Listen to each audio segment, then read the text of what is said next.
नमस्कार. महाराष्ट्रातील विविध क्षेत्रातील बातम्या झटपट आपल्या मोबाईलवर पाहण्यासाठी लगेचच सबस्क्राईब करा राष्ट्रशक्ती लाईव्ह न्यूज आणि सोबत बेल आयकॉन प्रेस करायला विसरू नका.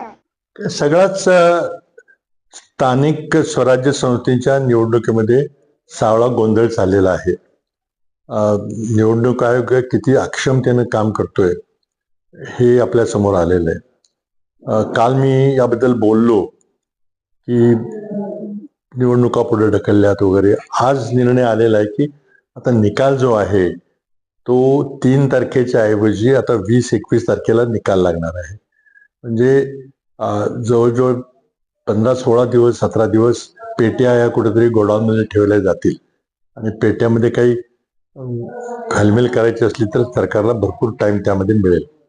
या सगळ्या प्रक्रियेमुळं निवडणूक प्रक्रियेवरचा लोकांचा विश्वास उडत चाललेला आहे आणि सरकार आणि निवडणूक आयोग एकमेकावर जबाबदारी ढकलून मोकळं होत आहे. शेवटी कोर्टात जेव्हा केस चालली होती तेव्हा सरकारच्या वकिलानं एक प्रभावीपणे बाजू मांडायला पाहिजे होती, मग ह्या निकाल वगैरे काही पुढे गेले नसते. पण ती बाजू मांडण्यामध्ये सरकारला अपयश आलं आणि आता निवडणूक आयोगाला दोष देऊन काही उपयोग नाही, कारण हा निकाल न्यायालयाने दिलेला आहे.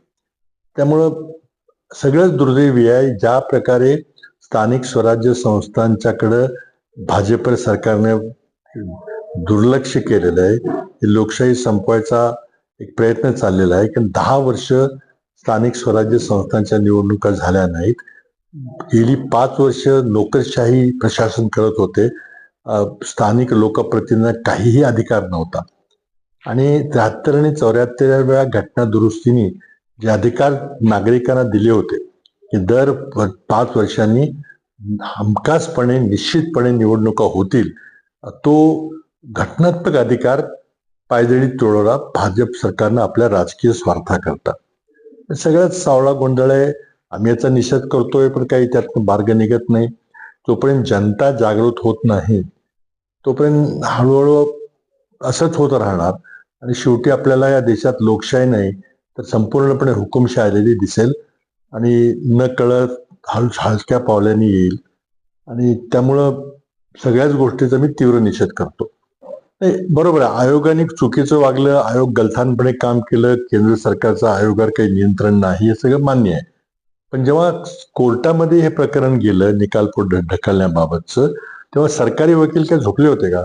सरकारी वकीलने सरकारची बाजू मांडायला पाहिजे होती की आम्हाला नको आहे, ताबडतोब निकाल द्या म्हणून. ते त्यांना अपयश आलं आणि त्याचा ज्या ठेकरा आता ते निवडणूक आयोगावर फोडतायत ते काही बरोबर नाही. सगळी 100% चूक सरकारची आहे.